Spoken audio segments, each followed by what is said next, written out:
class speaker.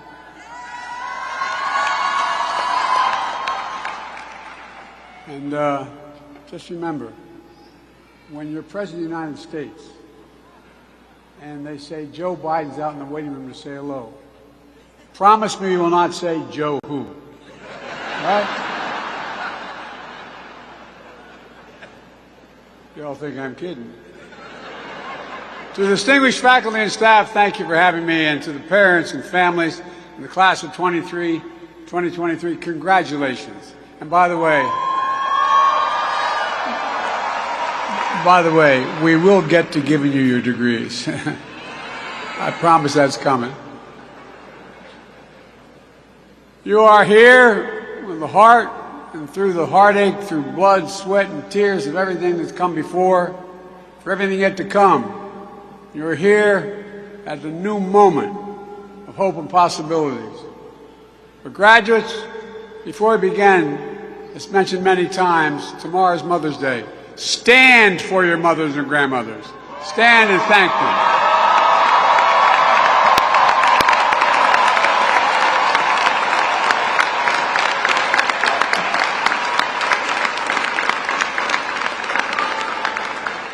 Where I come from, moms rule.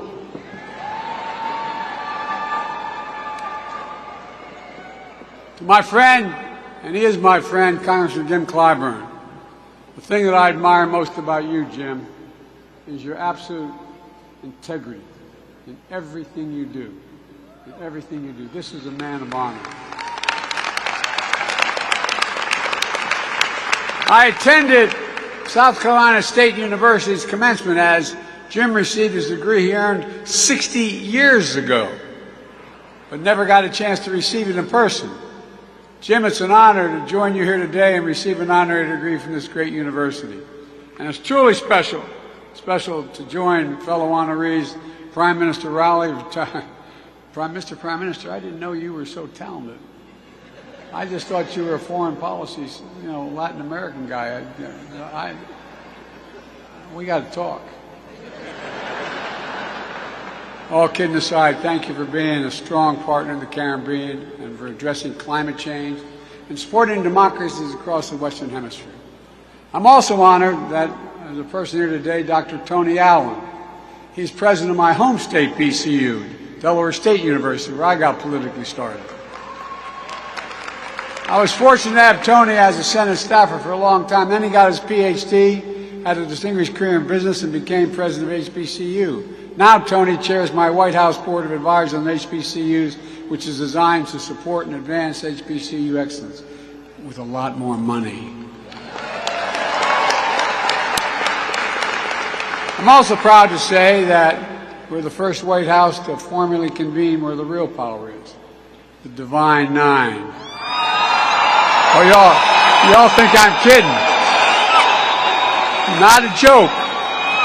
The Divine Nine not only has a seat at the table, we definitely hear you at the table. And they're our first time ever at the White House, permanently. So, folks, in 2023, I'm truly honored to be here at Howard. Chartered 156 years ago by an act of Congress just after emancipation of the Civil War. Founded on a hilltop in Washington, D.C., the Mecca. Always promoting excellence, leadership, and truth and service. It really has. And a proving ground for future leaders of science, medicine, education, business, faith, arts, entertainment, public service. Trailblazing intellectuals, lawyers, doctors. The first black, I might say, Vice President of the United States of America.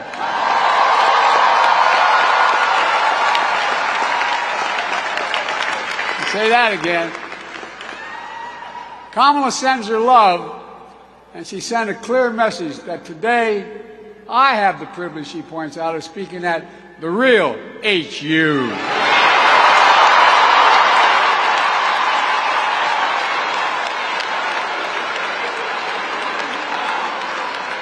Now you realize that's going to cost me at home. There's enormous pride in this university.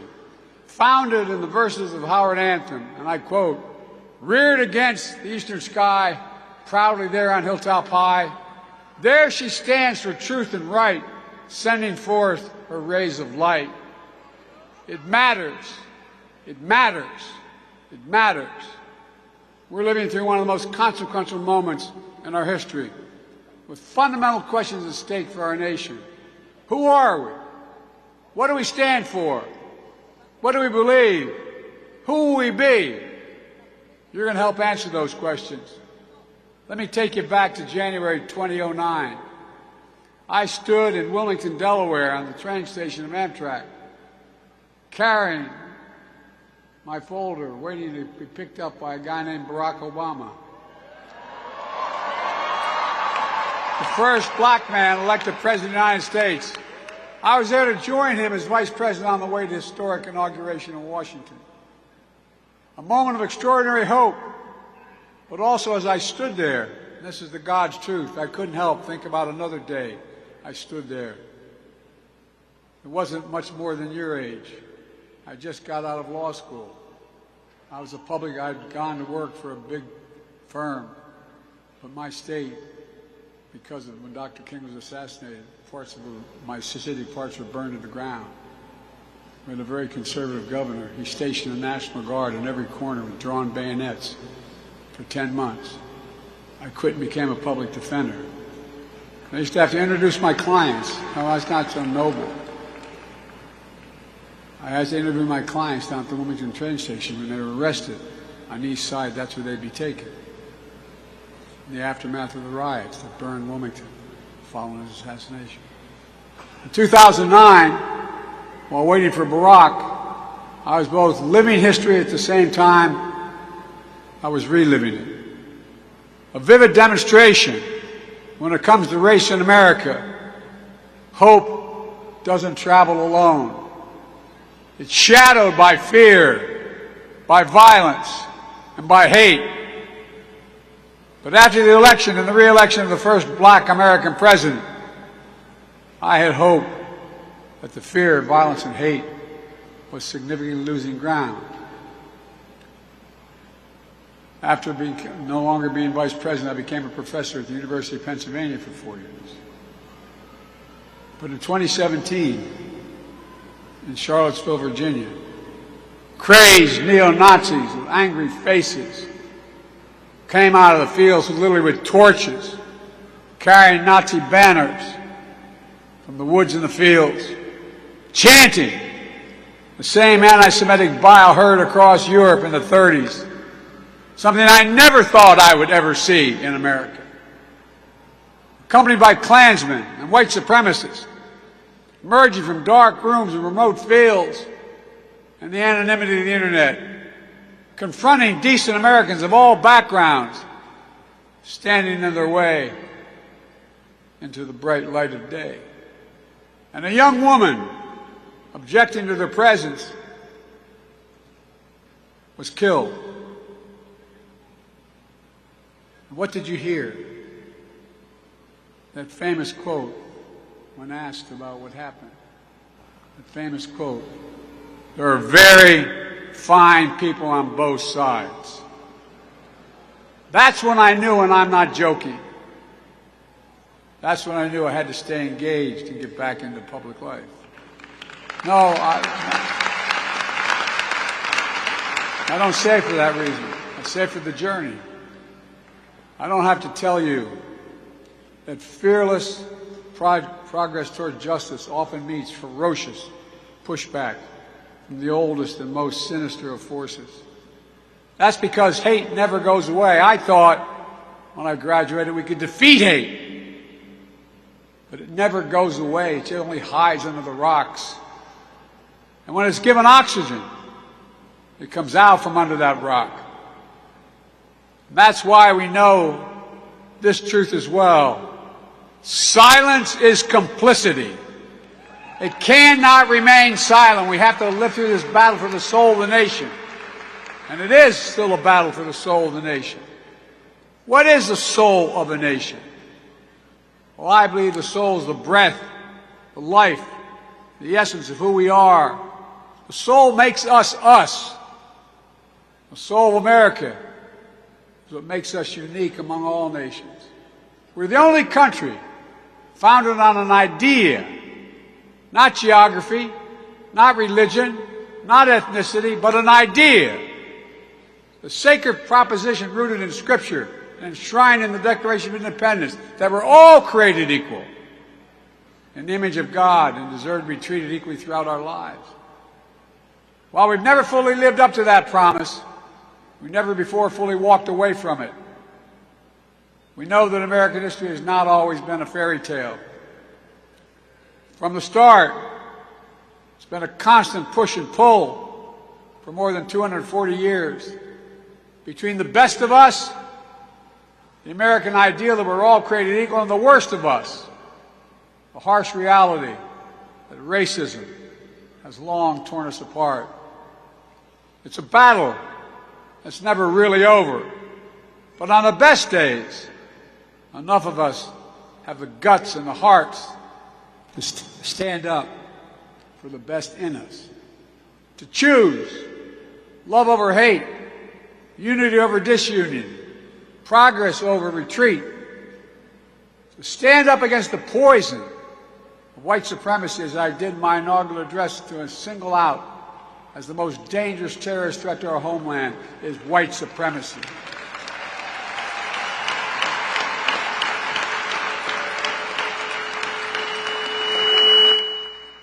And I'm not saying this because I'm at a black HBCU. I say it wherever I go. To stand up for truth over lies, lies told for power and profit.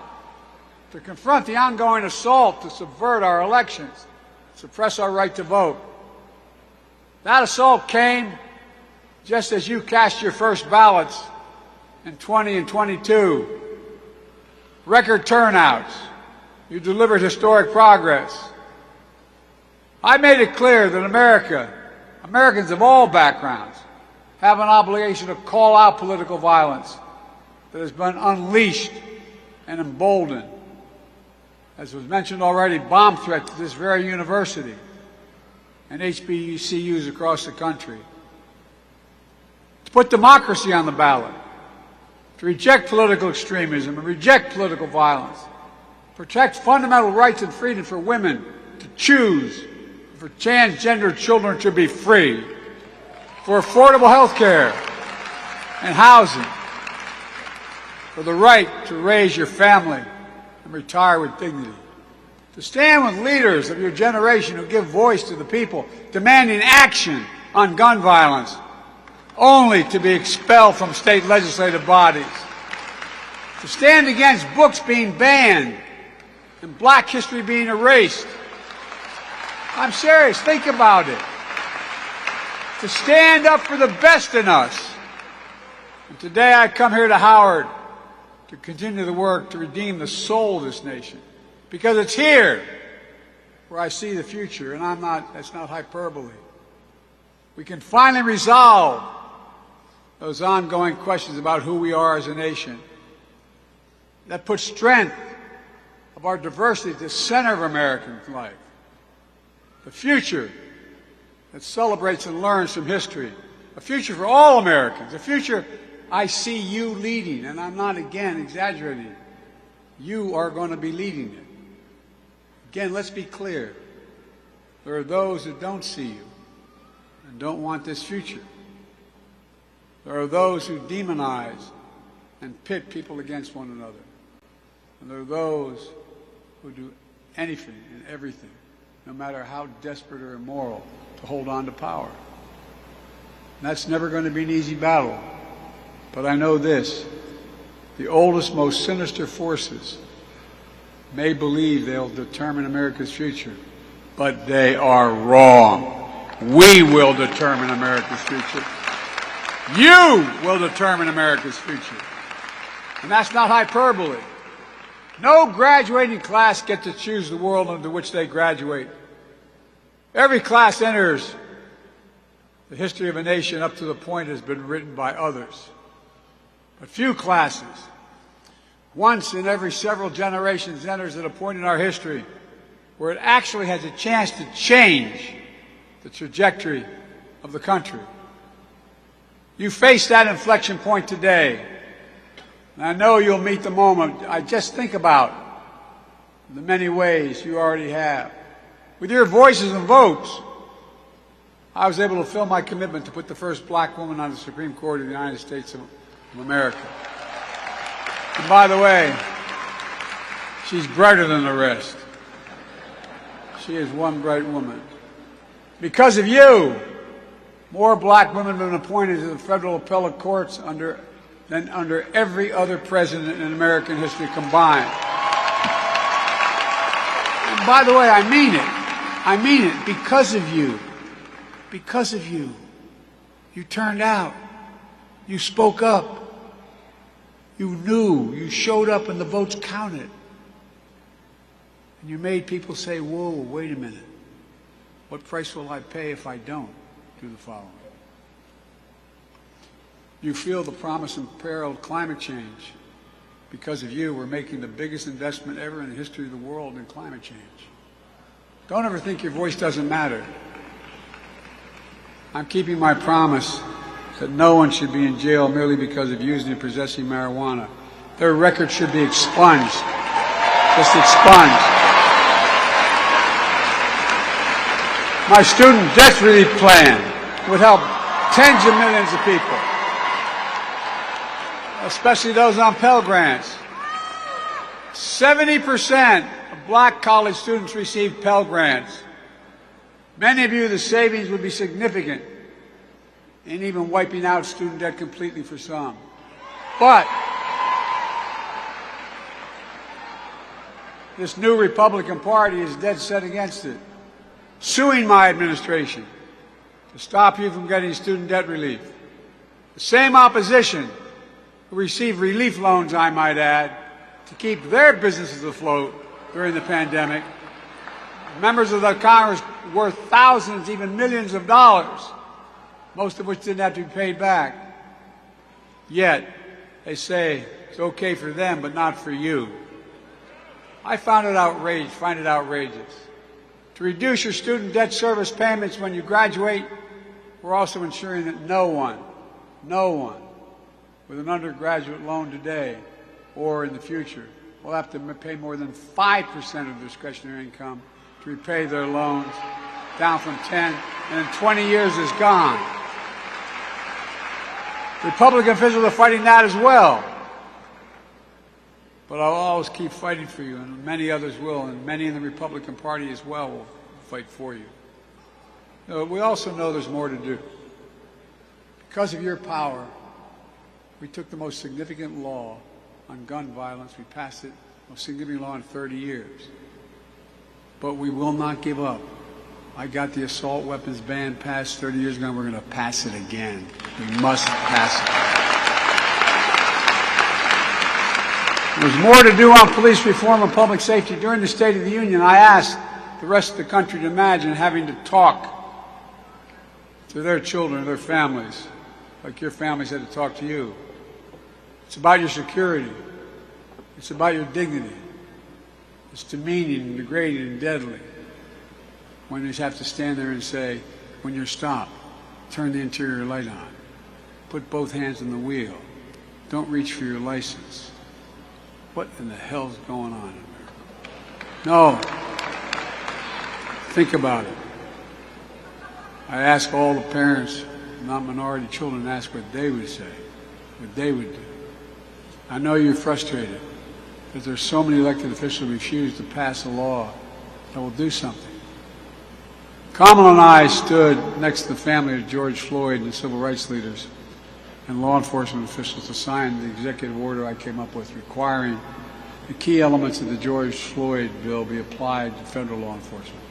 Banning chokeholds, restricting no-knock warrants, establishing a database for police misconduct, advancing effective and accountable community policing that builds public trust. And we'll keep fighting to pass the reforms nationwide. Equal justice is a covenant we have with each other. It must not just be an ideal, it has to be a reality. You're leading the way on this and so much more. That's why Kamala and I are so committed to investing in you and HBCUs. HBCUs help produce 40% of black engineers, 50% of black lawyers.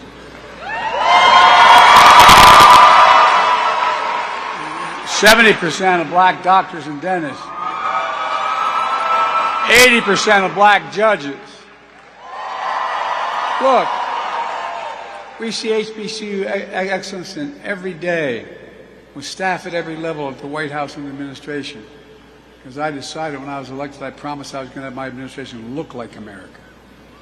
But we all know that HBCUs don't have the same endowments and funding as other major colleges and universities.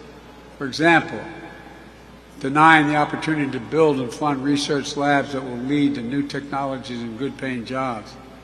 That's why I asked them, we've invested $6 billion in counting in HBCUs, including to create new research and development labs that prepare students for jobs in the future in high-income fields from cybersecurity, engineering, biochemistry, healthcare. Standing here, I think the last time I came to Howard with President Frederick and others was in my final year as Vice President to host the Cancer Moonshot on campus, because you're leading the way. You're the scientists, the doctors, the advocates who bring and do big things like ending cancer as we know it, and even curing some cancers, which we're on our way of doing. You're the diplomats and global citizens making democracy work for people around the world. Lawyers defending our rights, artists shaping our culture. Fearless journalists. This is real, though. This is what you're doing. Fearless journalists and intellectuals pursuing the truth and challenging convention.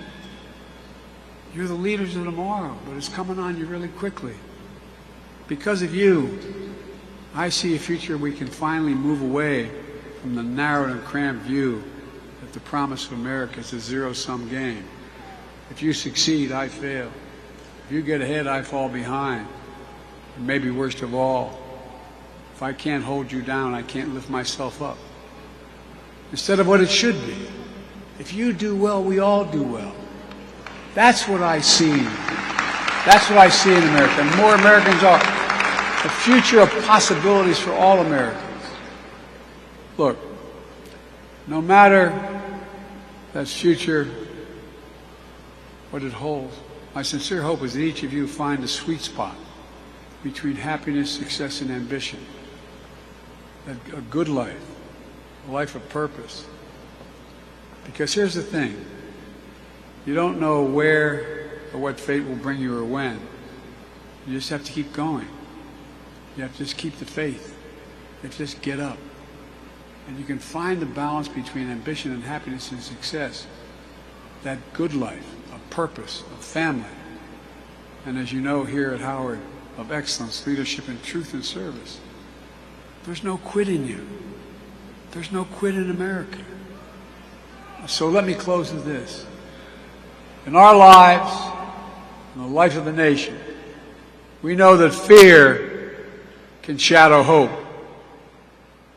But it's also true that hope can defeat fear.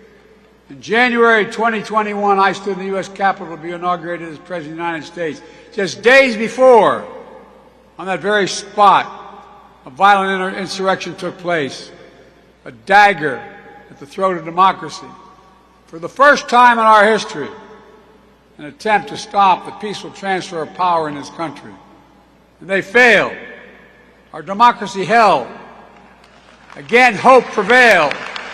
And this time, I was standing with a black woman about to take a 2-mile procession down Pennsylvania Avenue as President and Vice President of the United States of America.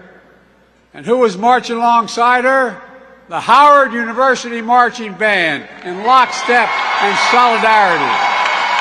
You were.